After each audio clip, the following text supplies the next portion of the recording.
Alain Lambert, le sénateur UMP de la Drôme, est notre invité. Il est le vice-président de la commission des finances. Le budget est présenté demain mercredi en Conseil des ministres. Coup de lime ou de rabot sur les niches, c'est selon un effort demandé à tous les ménages ainsi qu'aux entreprises et aux services de l'État. Quelle que soit la méthode, l'objectif tient en une phrase: trouver sans croissance 100 milliards d'euros sur 3 ans. Et sinon, toujours pas de date pour le remaniement. Alain Lambert, bonjour. Bonjour. Soyez le bienvenu. Alors justement, en attendant le remaniement, François Fillon se dit prêt à de nouveaux challenges. Bernard Kouchner, au micro d'RTL, dit qu'il sait qu'il va partir. Est-ce que c'est un fonctionnement des institutions qui vous convient? Je pense que le remaniement a été annoncé trop tôt.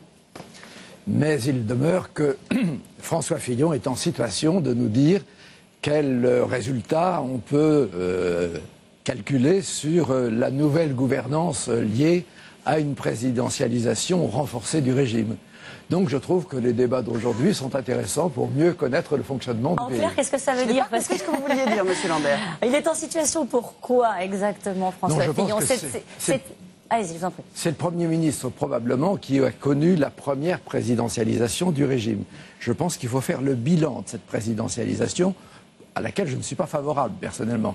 Et donc, je pense qu'il est bon que François Fillon puisse parler, afin que pour la deuxième séquence du quinquennat, nous ayons un nouvel équilibre des institutions. Très bien. Est-ce qu'il faut anticiper maintenant ce remaniement? Il a été annoncé trop tôt. Est-ce qu'il faut l'avancer pour revenir à un fonctionnement normal, à une gouvernance normale? Je pense en tout cas qu'il faut faire un casting qui soit extrêmement sérieux, et il faut que chaque ministre, le Premier ministre, chaque ministre s'engage sur une feuille de route très précise, et au premier dérapage, qu'on les renvoie. De ce que vous entendez de François Fillon, de Bernard Kouchner, ils sont sur le départ? C'est ça que vous entendez? Je n'ai pas d'informations qui me permettent de dire oui ou non. Je pense que la décision du président de la République n'est pas prise à ce stade. Changer de Premier ministre, c'est très compliqué. François Fillon lui a été d'une fidélité absolue. En aura-t-il un aussi fidèle?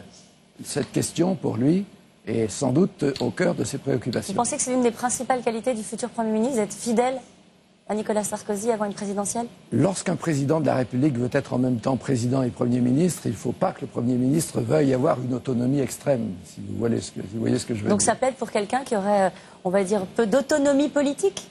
Quelqu'un qui n'en souhaite pas. On passe au budget? On passe au budget puisqu'il est présenté demain au Conseil des ministres. C'est votre dossier, c'est aussi celui de Christine Lagarde. Elle a dit que c'est un budget courageux et déterminé. Est-ce que vous êtes d'accord sur ces qualificatifs?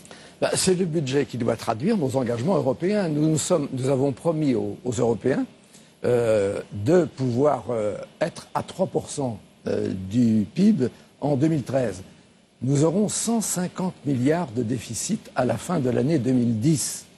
Et Christine Lagarde nous annonce que nous serons à 90 à la fin de l'année 2011.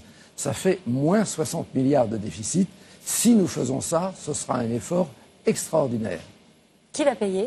Parce que ce matin, donc dans les Échos, Jérôme Cahuzac dit que ça va être des prélèvements considérables, jamais vus depuis 1995. Ce sont les Français qui vont payer cet effort. L'effort doit se faire sur les dépenses. Je pense qu'en France, nous parlons trop des recettes, c'est-à-dire des impôts.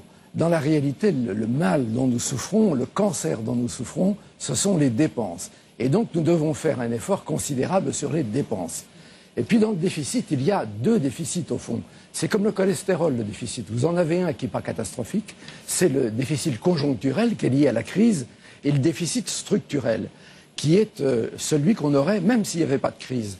Et nous aurons, selon ce que la Cour des comptes nous dit, nous aurons à la fin de 2011 encore un déficit structurel de 6 points. Ce qui veut dire qu'il faut absolument le réduire au moins de 20 milliards cette année, enfin l'année 2011. Ça veut dire que vous croyez le volontarisme politique de Christine Lagarde, mais vous pensez que ça va être difficile de tenir ces objectifs? Moi, je pense qu'on peut les tenir. C'est une question de discipline, ce n'est pas une question de souffrance, de sang ni de larmes, c'est une question de responsabilité. C'est pourquoi j'attache beaucoup d'importance à ce que les nouveaux ministres, à ce que les nouveaux membres du gouvernement prennent devant le président de la République et devant le Parlement l'engagement solennel de respecter la feuille de route qui leur sera imposée à défaut de quoi il faut en changer immédiatement. Alors, elle vous a adressé quand même un message, hein, Christine Lagarde. Elle a dit: le projet de loi de finances pour 2011 a sa cohérence économique et sociale. Je vous demande de la respecter. Je vous demande à qui? À sa majorité. Est-ce que vous allez respecter le projet de loi de finances 2011 tel qu'elle l'a conçu avec François Baroin? Elle peut compter sur nous pour la réduction des dépenses. S'agissant de l'augmentation des impôts, il faut y veiller à ce que ce soit juste et ce que ce soit efficace. Donc de toute manière, c'est le Parlement qui au final a le dernier mot et le Parlement jouera tout son rôle. Donc vous rappelez donc votre autonomie, comment est-ce que vous allez peser? Sur quoi? Alors si on prend par exemple le volet dépenses. Alors sur le volet dépenses, disons les choses franchement, nous sommes le pays au monde qui a les transferts sociaux les plus importants. Et les plus pauvres n'en bénéficient pas. Finalement, il y a des effets d'aubaine qui sont considérables pour ceux qui, finalement, présentent bien leur dossier devant les administrations. Il faudrait stabiliser en euros courants tous les transferts sociaux. S'agissant de la masse salariale de la fonction publique, là encore, elle peut être... Elle a fait un effort, la fonction publique.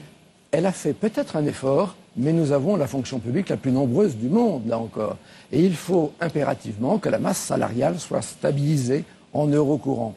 Auquel cas, nous pouvons arriver à réduire notre déficit assez vite. Sur le volet recettes, vous avez une idée là aussi? Sur le volet recettes, il y a un sujet qu'il faudrait traiter vite. J'ai compris que Christine Lagarde n'était pas très prête à l'évoquer cette année. Cette histoire de bouclier fiscal qui embarrasse tous nos débats tous les jours. Il faudrait supprimer le bouclier fiscal, il faudrait supprimer l'ISF en même temps, ajouter une tranche supérieure à l'impôt sur le revenu, et on n'en parlerait plus. Alors, elle vous a un peu répondu sur le bouclier fiscal. C'est pas prévu tout de suite de toucher au bouclier fiscal. Ce sera dans le cadre d'une harmonisation fiscale avec l'Allemagne. Ça, vous y croyez aussi? C'est un objectif? C'est la bonne façon de faire, parce que l'Allemagne, c'est notre principal partenaire. Et si nous avions une fiscalité qui était comparable, au moins, il n'y aurait pas les procès en sorcellerie que nous connaissons en France en permanence. Cela étant, elle propose de le faire en 2012. Pourquoi ne le ferions-nous pas en 2011? Alors, la Commission européenne va proposer demain d'astreindre les capitales à un dépôt de 0,2% du PIB si elles ne ramènent pas leur déficit en deçà du seuil de 3% du PIB. Des sanctions financières à l'égard des États, vous êtes d'accord avec ça? Alors je n'y suis pas opposé, mais je ne trouve pas que ce soit le plus efficace.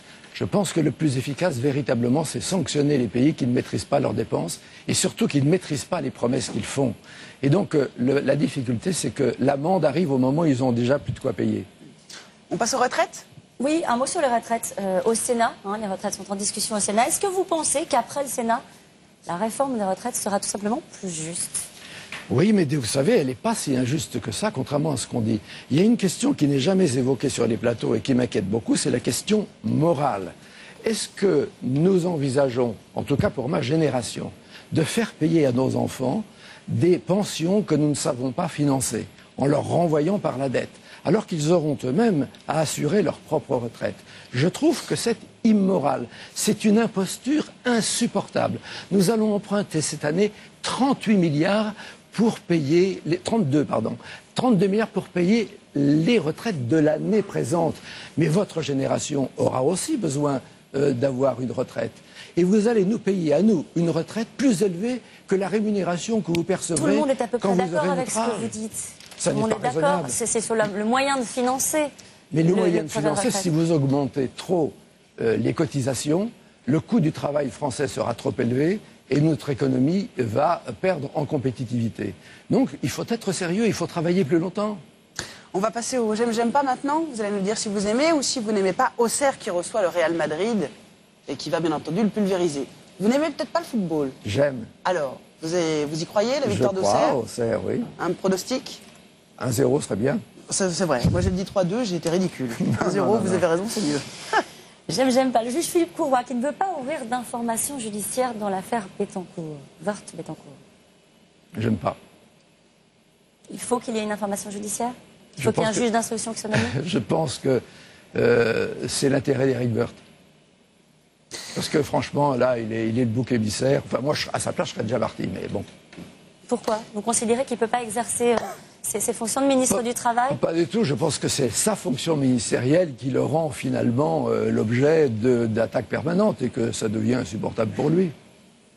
Vous aimez, vous n'aimez pas un nouveau texte à l'Assemblée pour durcir les règles en matière d'immigration? Je ne suis pas favorable. Je pense que ce n'est pas le bon sujet. Le sujet, ce Il faut serait appliquer les lois actuelles. J'aime pas. Le Conseil de Paris qui valide l'accord sur les emplois fictifs. Je pense que c'est une bonne chose, il faut en finir avec le passé. Et enfin, pour finir, vous n'aimez pas le lapsus de Rachida Dati? Je trouve ça drôle, mais c'est pas facile pour elle. Elle l'assume très bien. Hein. Ah bon, très bien. Avec beaucoup de légèreté, nous allons dire. Merci beaucoup d'avoir été avec nous. Il semblerait que j'ai fourché en vous présentant comme le sénateur UMP de la Drôme. Pas du tout, le sénateur UMP de l'Orne. De l'Orne. C'est ce que... Joli département où je vous invite toutes les deux. Eh bien, nous viendrons. Tu prends ton maillot? Allez, Clara et Gilles vont nous rejoindre maintenant. Bonne journée. Bonne journée.